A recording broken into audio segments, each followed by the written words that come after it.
Sometimes, after getting your PIN in this country, choosing which institution to go into can sometimes be very challenging because you don't know what they do there or what their terms and policies are. Today, I have with me Yes. one of my own people to deliberate on that case, whether being in NHS or being a care home. If today is your first time of joining my channel, my name is Nurse. I'll be a registered nurse practicing in the UK. So I'll welcome my brother Kelvin to introduce himself. After that, we are going to discuss about being in the NHS and being in a care home. Hi, Kelvin. Hello. Hi there, Salby. Nice to have me. I'm very, very grateful to be here, to be sharing the experience. My people and I are also grateful for your time. Thank you. Thank you so Could you much. please tell us a little bit about yourself? Every gist. Okay. So, my name is Kelvin for short. I'm a registered nurse in UK. I started my education back in Ghana, Holy Family in Koko, and then proceeded to work in the hospital. I worked for High Memorial Civil Hospital, and then proceeded to Agogo, where I was a tutor there for close to 5 years before I moved to the UK.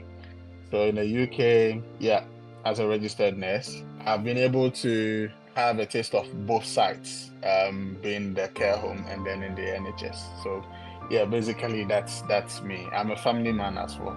All right, then first we're going to start with the benefits when it comes to care home. What are some of the benefits that one can get being an employee in a care home? So care home, a lot of people prefer going to the care home basically for one reason, that is the pay rate. Care homes vary according to how much they pay. Obviously they pay a lot more, and it could range between 17 to some can go as high as 25, 26 depending on the location.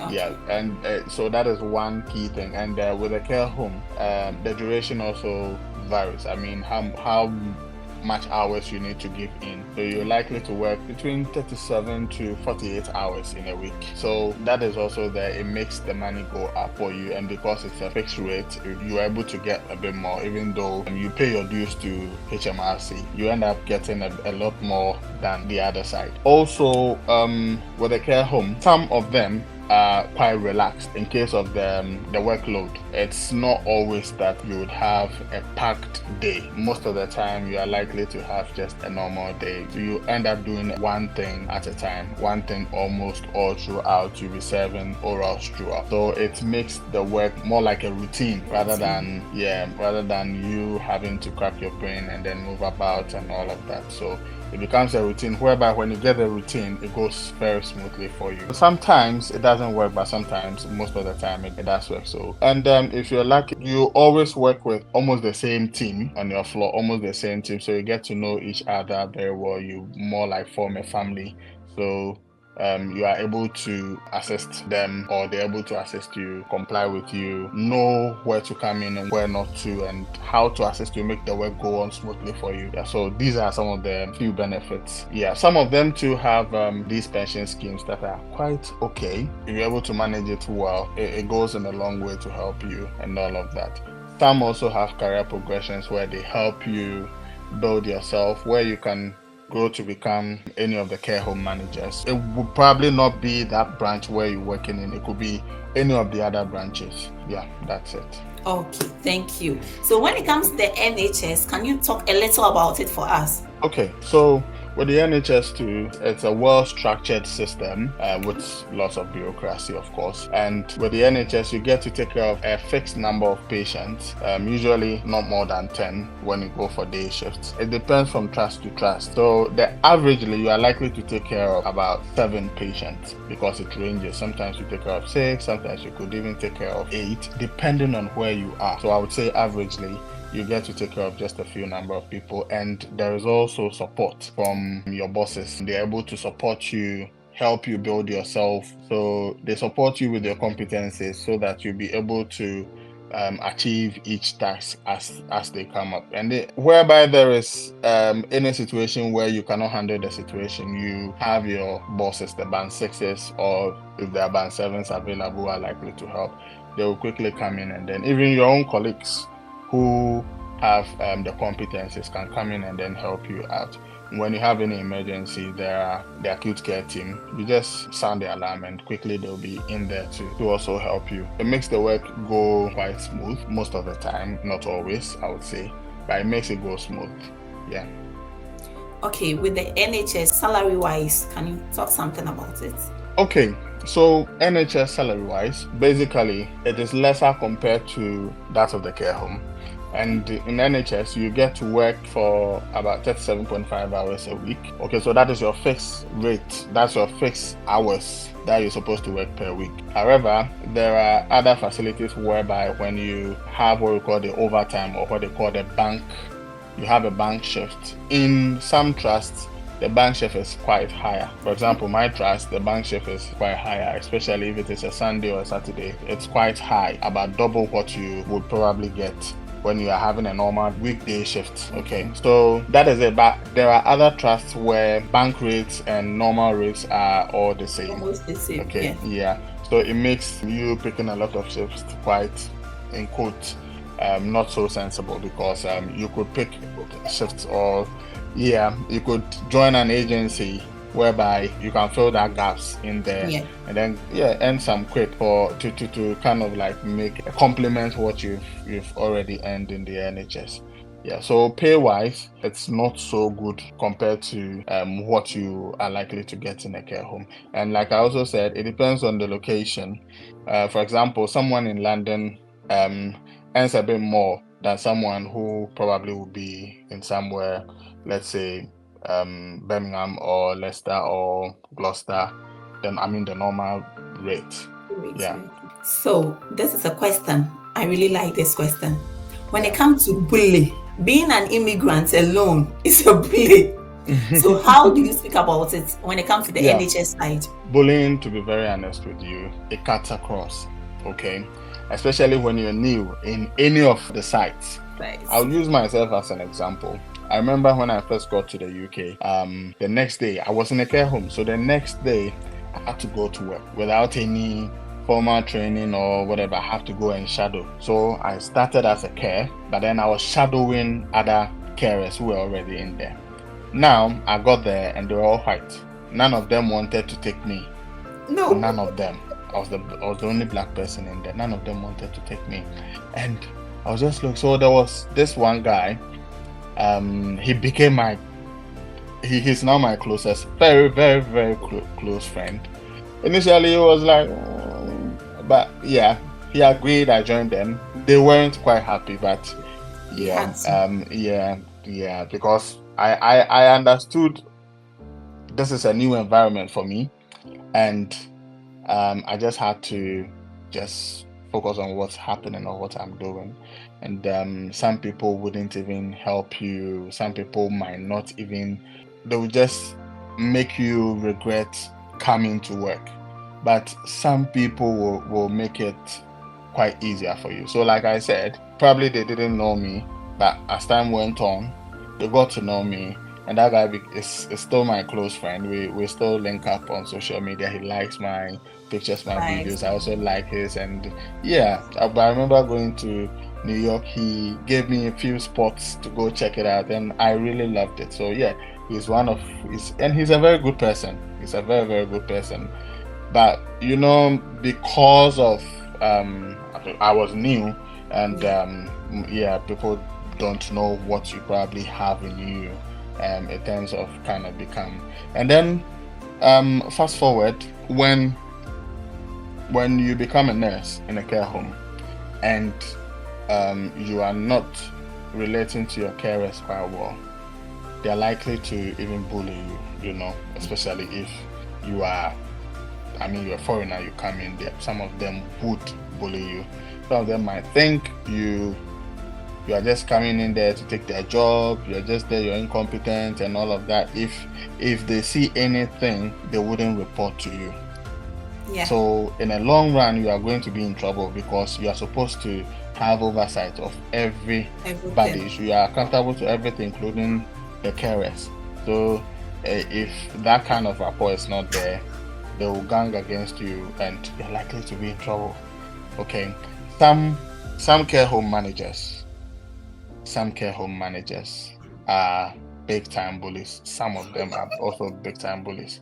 They will bully you around, give you all sort of work, even their work that they're supposed to do. They will give it to you to do it, and then probably find something, or they just want you, or they just want to set you up so that you will fail, and then they will use that against you. Yes. Okay, yeah. Some of them. I remember there was an issue. There was a time where an issue occurred where the manager raised a safeguarding alert, and he knew nothing about the case. Instead of finding out what actually happened or what has already happened, or reading from the notes and then all of that, he didn't. So safeguarding team questioned him. He couldn't answer most of the questions, and then they gave it to him. And later on, he came back to vent his anger on us. I was on duty. This guy vent his anger on me, threatening to report me to NMC and all of that. Meanwhile, you knew nothing about the case, so you should have found out what actually happened. But then they felt, oh, we're the bosses, so yeah. But there are very good bosses. Okay, they are very, very good bosses who would make the work look so easy for you. They are there to support you. They are there to make you happy and all of that.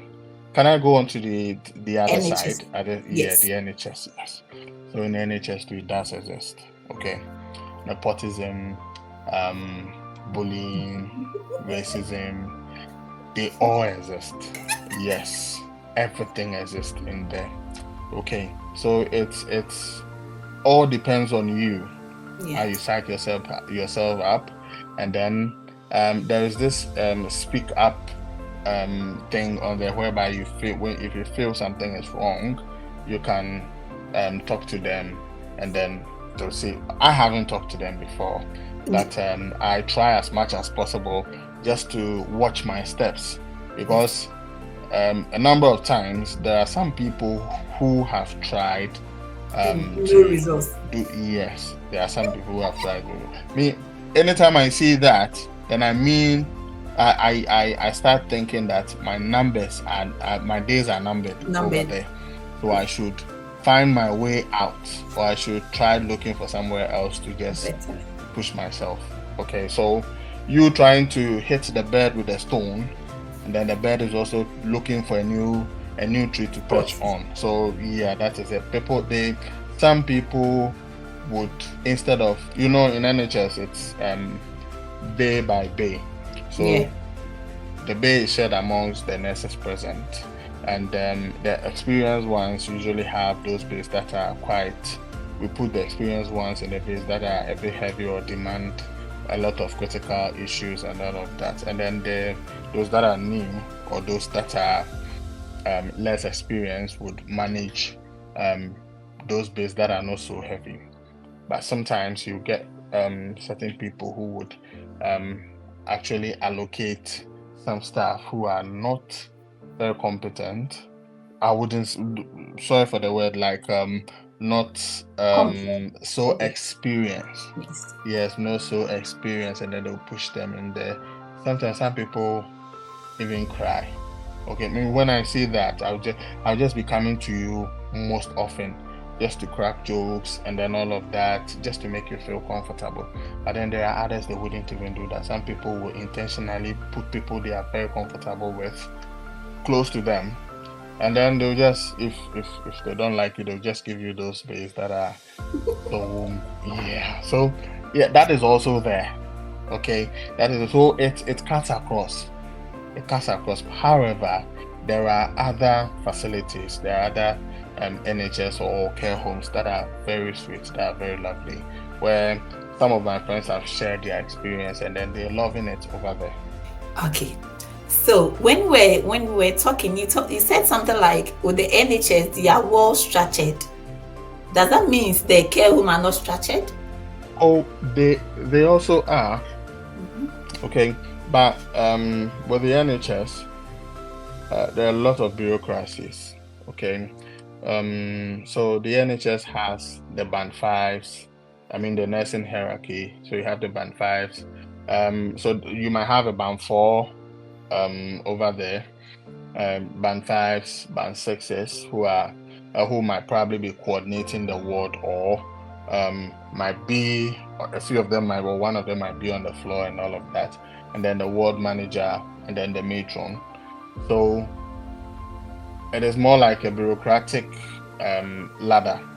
So this person is this person is that, and then you give honor to whom honor is due. Okay, and they are also there to support. If you have an issue, you don't have to quickly just rush to the matron to report.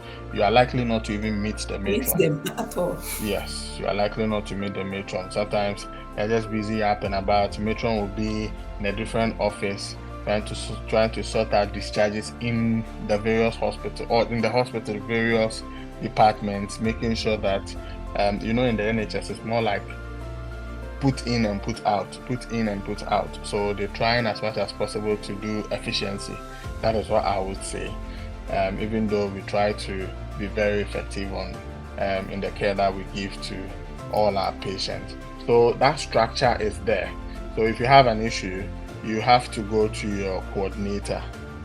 Then your coordinator, if your coordinator is unable to solve it, then it goes to the ward manager before probably you could go to the matron and then all of that. There are some people you are likely not to even meet after your interview. You might not even meet them again unless you have an issue whereby they have to come in.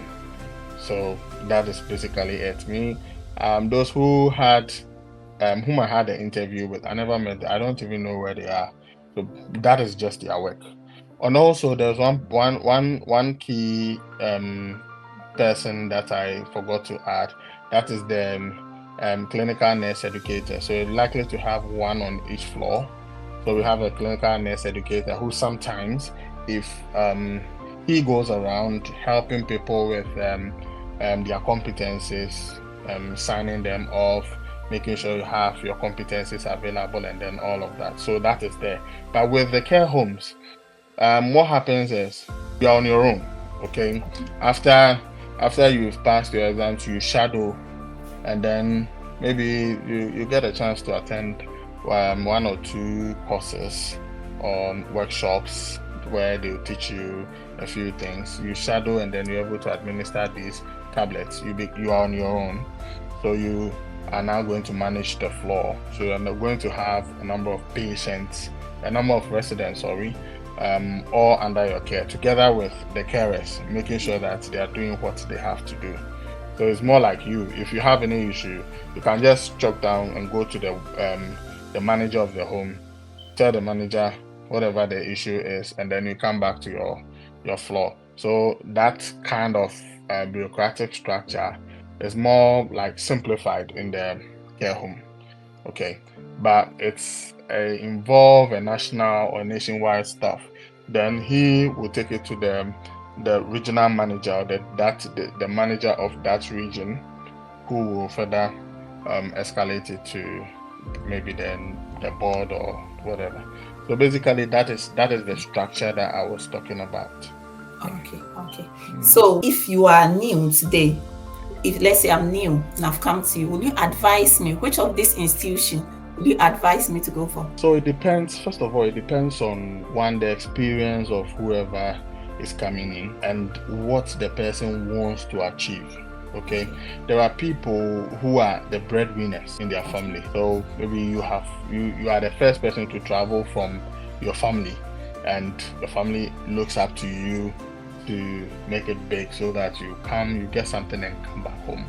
You, such person, you wouldn't even want to go to NHS. Okay, yeah, you wouldn't want to go to NHS where you're going to be paid just some few quids, so small amount of something. But you would want to go to the care home to at least get something quite bigger. You'll be able to send money back home.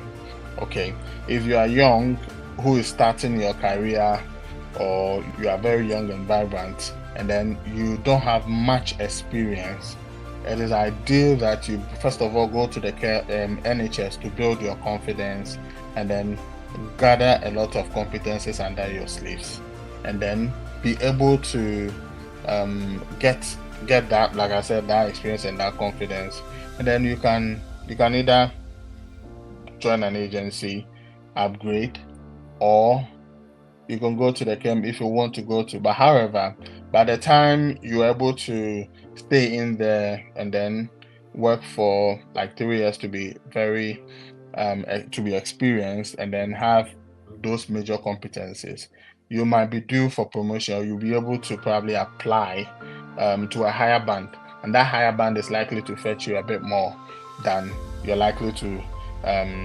maybe you would have had when you were going back to the care home and all of that. And that would also help you build yourself. You may even get if you're lucky, you could get a support to upgrade further. In my hospital, there were these funds that were given to people who are interested, so that they can go and then have this masters in dementia courses. A few of my friends have had it.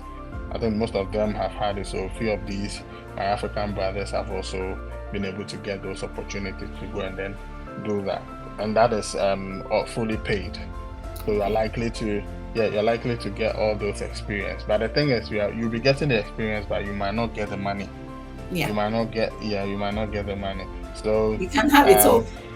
Of course, but in all of that, it is building yourself. Yeah. Building yourself and making sure that you are growing and then you are developing, so that when you leave there, if you find yourself anywhere or in a higher position, you'll be able to manage whatever caseload that you may have. That would also fetch you some amount of money. That would be quite, I would say, enough. But it all depends on where you're coming from and what you want to achieve. Okay. Some people might be well fit for NHS, others might be well fit for the care home. But if you're a starter with least experience, I wouldn't advise you to go to the care home, because in the care home is a whole lot. Everything is your responsibility, including nothing. So if there's no issue or issue that doesn't relate to you, you may even be blamed for not doing a few other things. That's why I said if you are less experienced, you don't have to go to the care home, or rather the NHS. Thank you so much for sharing your experience with us today. My people and I are grateful. Your last words? Okay, so my last words. Thank you so much, Nhs, for giving me this opportunity. I am very, very grateful. And I will entreat everybody who wants to come to the UK or go to the US. I forgot to add, I'm also a USRN. Proud. Yeah. I did that. Yeah, so wherever you want to go, just work on it. Work on yourself. Read more. Ask questions. Don't go the shortcut way. If you don't understand anything, just ask. You don't have to always be paying money for people to assist you. They may end up cheating you. So read more, ask questions, and then you get the knowledge to be able to further what you want to do. So I'm very grateful and I thank you all, and have a lovely weekend. Thank you. And you. All right. Bye-bye.